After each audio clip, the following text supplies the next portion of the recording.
তাআলা হুকুমের মধ্যে কোনো পরিবর্তন নেই। আপনার মসজিদ দেখা হয়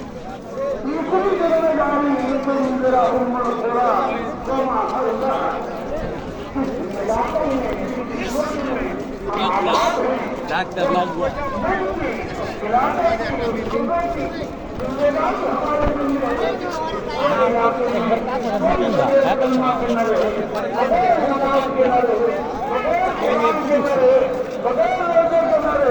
बगैर ज़कात के मरे, बगैर हज